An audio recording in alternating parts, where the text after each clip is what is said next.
What's up, everyone? And this is Next Level Thinking.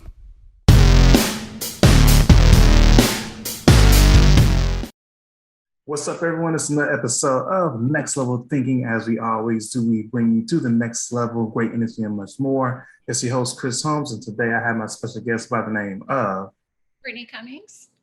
Awesome. So let's go ahead and get things going. Tell the audience a little bit about yourself. So currently I'm a psychiatric nurse and I'm in school for a psychiatric mental health nurse practitioner master's. So, Awesome. I'm also a mother of two.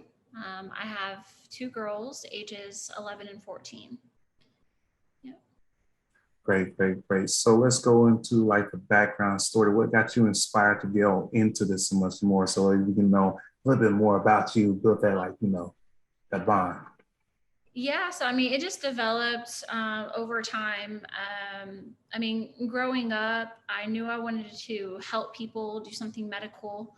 And then, you know, I had a rough childhood growing up. I was surrounded by a lot of mental illness, drug addiction, poverty, abuse, things like that. And so by the time I got to college and I didn't really know exactly what I wanted to do, I was taking my basics. I really liked the psychology and philosophy, sociology classes. So I ended up getting my associates in behavioral science and then going on to do my bachelor's in behavioral science and psychology. At that point, I was thinking I wanted to become a therapist. So after I had gotten my associates in behavioral science, I started working as a mental health technician in an inpatient psychiatric hospital. And that really opened my eyes up to the world of psych. I got to see like all different roles from the mental health tech, nurses, nurse practitioners, PAs, psychiatrists, even like caseworkers and pretty much everyone, and therapists, and see how the therapists functioned in those roles as well. And by the time I had finished doing my bachelor's, working as a tech, I decided that I didn't want to be a therapist, that I wanted to be a psych nurse. So I went back to school and did my associate degree in nursing, then transitioned while working full-time as a psychiatric nurse to my bachelor's in nursing. And then for a minute, I went into a hospital administration for about a year. I did performance improvement and risk management, but I really missed the patient care aspect and really like that one-on-one of helping people. Because in administration, you help people, but it's more on a larger scale. You don't get to see that one-on-one. So I applied for nurse practitioner school, got in, quit that job, went back to psych nursing. And that's what I've been doing since, and I will graduate this December. Awesome. Sounds like a great journey. A lot of accomplishments going on and on their way. So that's always great to hear. So I want to go ahead and pinpoint on this one because I'm seeing more awareness on this is the mental awareness. You did bring that up. Of course, I know you mentioned the psych nurse. Correct me if I'm trying to pronounce it right. But you said what was the position again? You said psychic nurse. So I'm currently a psychiatric nurse. Psychiatric. Okay. I'm going to be a psychiatric mental health nurse practitioner. So basically, it's similar in the role as a PA as where they have to work under the license of a doctor. So in the state of Texas, I would have to work in an agreement with a doctor, but I would be able to assess, diagnose, and medically treat psychiatric patients. Good. I want to what is your view on the importance of mental awareness and health? Because I'm seeing more and more of this now finally getting the attention it deserves. Because even growing up, I've been told just tough it out, go this just going don't worry about it, you're worrying too much and much more. But now I'm seeing more of a push to go see the proper professional to help you, overcome and get better because for long we have just pushed this under the rug. Yeah, and I mean, in the concept of all the sciences, psychology is one of the newer ones, right? So over time, it has kind of evolved, and we're becoming more aware of it. Um, and it's especially been important this last year with COVID.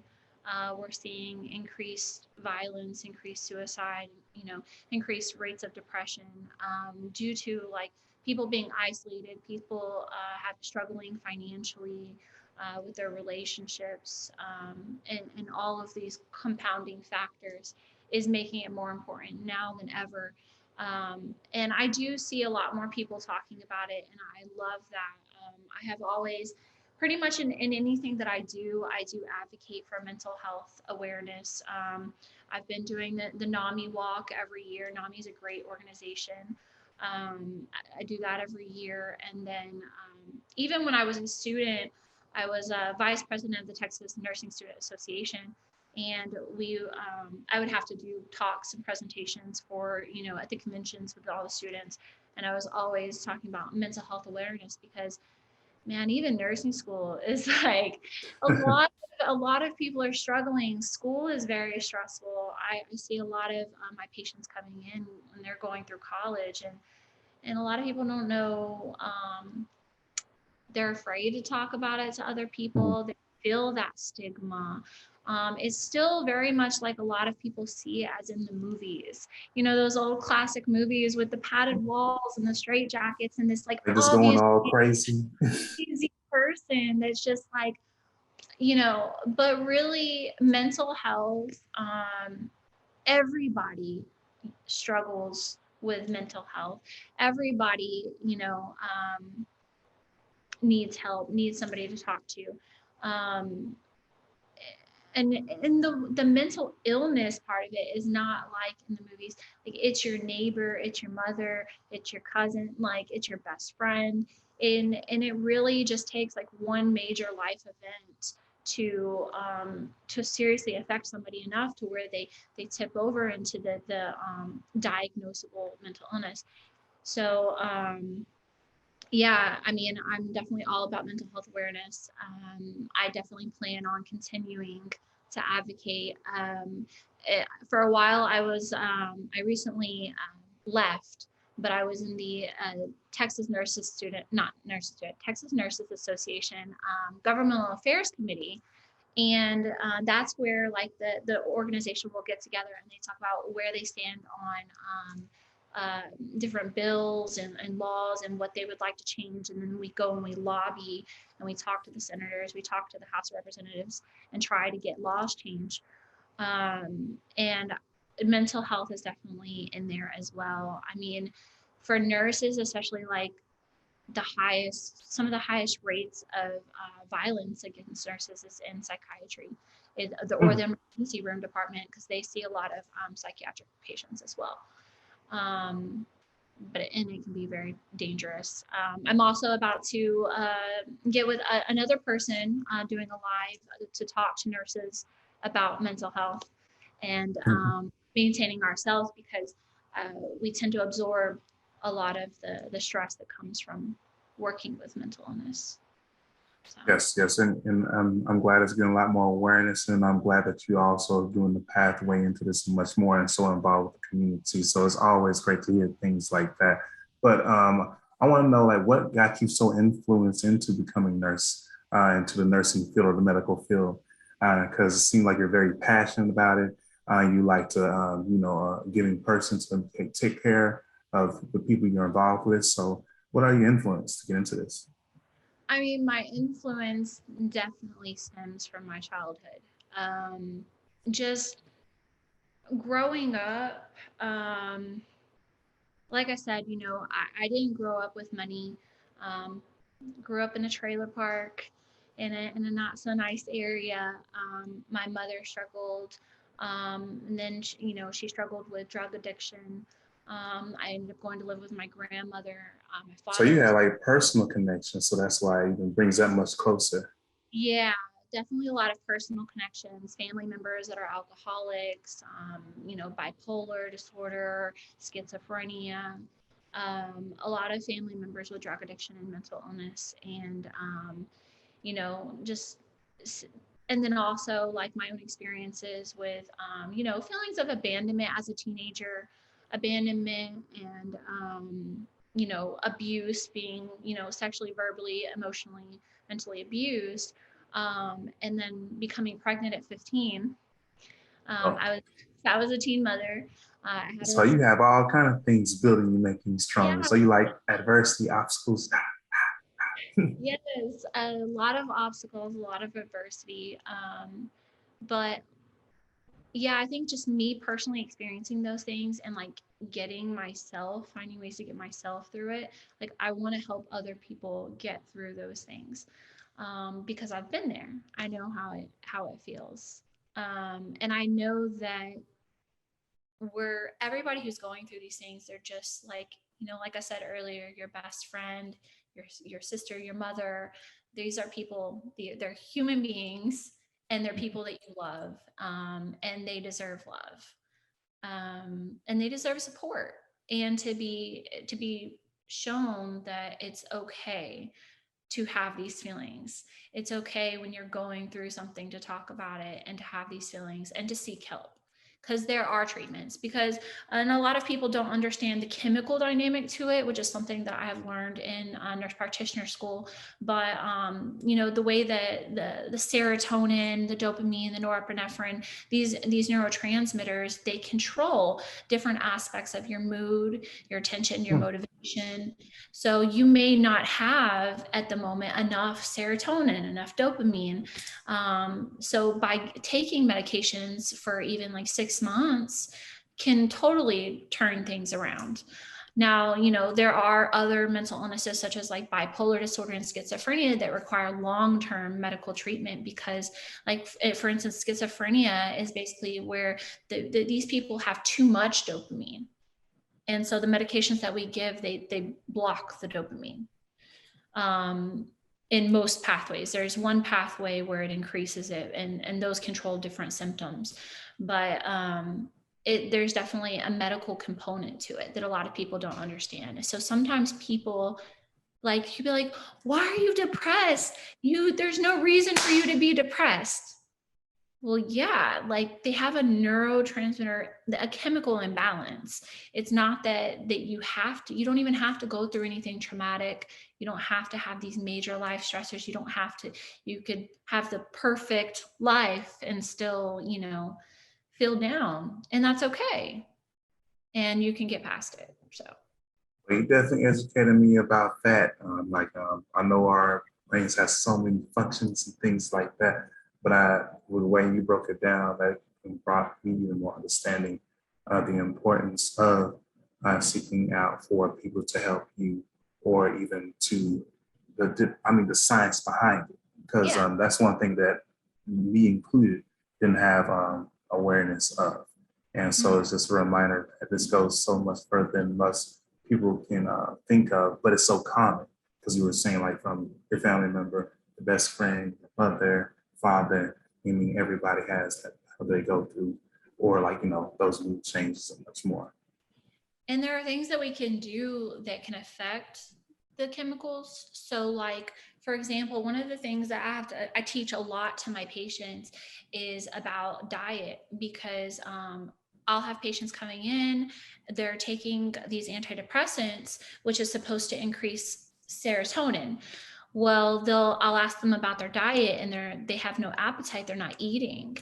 And that's when I have to sit there and explain to them that it doesn't matter how much medication we give you. If you're not eating, they're not going to help, because like the amino acids, the things that you get from food create those chemicals in your brain. So like serotonin, the amino acid tryptophan helps create serotonin. Tryptophan you get from eating like high protein foods.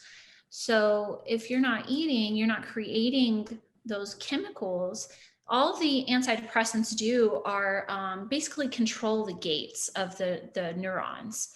So they don't make you create more of the chemicals, they just control how they flow, basically. So like there you have two neurons, one is releasing the serotonin for this one to absorb. But this one doesn't absorb all of it. So the serotonin that's left floating here, this neuron, it'll take it back. And so what the medications do is it prevents this neuron from taking it back. It leaves it out in the space longer so that this one can absorb more of it. So they don't make you create the serotonin. They just change how it flows. And so like that's why diet is so important, eating healthy foods, eating enough. And so I definitely have to talk to my patients a lot about that.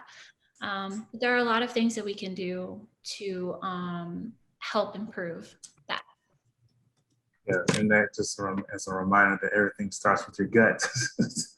Like Yeah. from your diet and things. I mean, it's everything with your gut because it's fuel, but it also like you just educated me, and then the audience is going to listen to this. That everything that you put into your body affects everything and every part of it as well. Right. There are things that we need as human beings. We need food, we need water, we need exercise, we need sunlight because sunlight helps you to create a vitamin D, right? And vitamin D helps with all sorts of things like your immune system and even your mood. So you need sunlight and relationship, right? Like we are human beings, we are social beings, we need people. Even introverted, like antisocial people, they still need connection with others and positive connection. And I think that's Gotta another. stay away from the negative. Yes, and that is another issue, like there's definitely a lot of work that we can all do within ourselves, but it's like once you do that work and you have that peace, you have to protect that peace. I'm so Like glad you said that. yes, protect your peace. So like you have to protect and control like who you're around, because a lot of times I'll see patients where they have a lot of anxiety and a lot of doubts and these things, but I'm like, the environment you're in doesn't help. Like the people that you're around is not helping. So like sometimes you have to look around you and be like, okay, what am I absorbing here? And if you're surrounded by like negativity, people putting you down all the time, talking not even like directly to you, but just being negative about everything in their lives, and like that is something you need to protect yourself from too, because like it feeds into you. Like you're not necessarily aware that it's happening, but it is. And so definitely surrounding yourself with positive, supportive, loving people is very important. And I'm so glad that you brought that up because environment is definitely everything. Like, I mean, there's nothing worse than trying to do all these great things and you'll back into this toxic environment. So it's always good, like you were saying, protect your peace, and because that controls your mood and much more. So with that, I'm going to add on to this question, and I'm going to go a little bit more deeper into you because I know people are loving your story and the things you're doing and much more. But social media is a huge thing, especially today. Like it or not, it's here, it's impacting social movements, our daily lives. We came from a point where we're doing ringing on that on the you ring the number and it's a 1-800 collect. And now we have social media that is just instant and everybody can see what everybody's doing, post much more. So what do you tell a person that gets bothered sometimes with certain posts that or comments? Because that's our like, daily society now. So what do you tell that person? I would say the same thing as I would say about controlling your environment in person. Like the people you have around you, you have to control what you're feeding yourself on social media. So, like my feed is a lot of inspirational quotes. It's a lot of positive things, a lot of motivational speakers. Like those are those are the people that I seek out. Those are the things that I want to see on my feed. So I'm not necessarily even scrolling just to like see people's lives and then you go in that downward spiral. Some people go into the downward spiral of comparing their lives with other people, Ooh. trying to keep up. No, I mean, you just like you can control who you're around, you can control what you're feeding yourself. So if you find yourself like scrolling, getting upset all the time, you really need to evaluate um, who you're following because you don't even have to unfriend. Like if you have a negative person on your timeline and you don't want them to be like, oh, you unfriended me, you don't even have to unfriend them. You can mute them. You can mute. Huge tip to people right now if you're Yes. facing that issue. You can mute their story and their posts. So I do use the mute button a lot Protect your peace. to protect my peace. Exactly. And you know, like I just like feeding myself positive things. So like I said, seeking out those motivational speakers that you come across or the positive quotes. Like if you see one positive quote, go like the page. I'm sure more are going to start showing up. So that And happens on my timeline. Like it's just if I find one speaker or quotes, like the page share, and then you just build it over time. And if you don't like know of any motivational speakers that or anything like that, you can always YouTube it. I'm a big YouTuber. I mean, I think this whole generation is. I mean, I don't know how we survived without YouTube before. I mean, you can learn anything on YouTube. It is just an endless amount, like endless resource. But there are tons of motivational speakers, things that you can find on YouTube to be inspired and to stay positive and to uplift yourself and to even learn like your coping skills and triggers. I mean, there are so many different things. absolutely. So, how did you overcome some of your own adversities or battles? Like, what did you do to mentally overcome? Because you're hearing your great story, the expertise, and much more. So, like, how did you overcome those? For me, I mean, it's a couple things. I mean, number one, God. I am spiritual. I do believe in God. I do have a relationship with Him. I do pray. I believe that everything that happens in my life, it happens for a reason, whether it's good or bad. I know that maybe in the moment when something bad is happening, I may not understand it, but I know that later on, I'm going to be able to look back and be like, okay, you know what, that showed me how to handle that situation. Now I can help somebody else through it. Or like, you know, that made me stronger. Um, I just have a strong faith in that and in God. But also my children. Um, you know, I struggled a lot before I got pregnant. So actually like becoming a teen mom for me was a blessing It's like your because kids became your why. yeah, definitely. I did not care before that. I did not have a reason before that.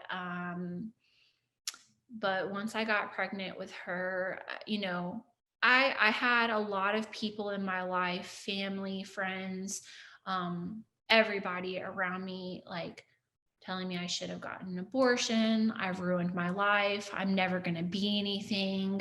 I'm going to end up like other family members. Just really like putting me down and basically like it's over for me.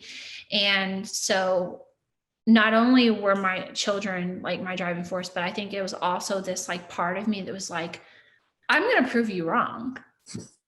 Like, They done messed up. I refuse to be another statistic.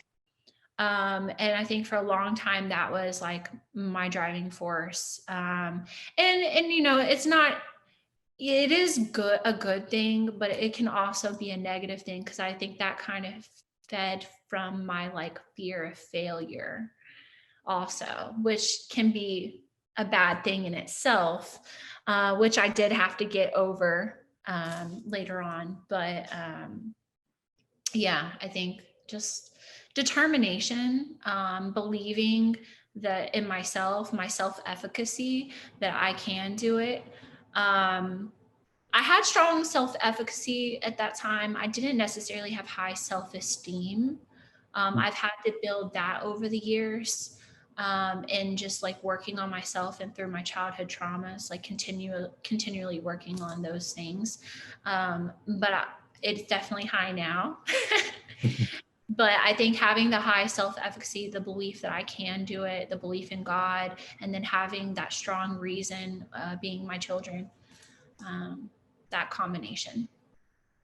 Awesome, awesome. As we bring things to a close of this awesome story, I want you to leave us with a closing comment and then where they can find you to continue and just root you on as you reach your success and much more. I just want to say thank you for having me here, for interviewing me. This has been great. I look forward to I hope that I could have inspired somebody in this, given somebody some hope and some motivation to keep going, to seek help, to not feel afraid. And I just thank you for fighting the stigma with me, basically, and helping with mental health awareness. And to everybody who's watching this, it's okay to not be okay. Well said. Yeah.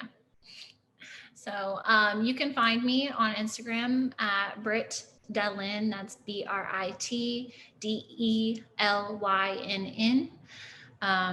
And again, thank you.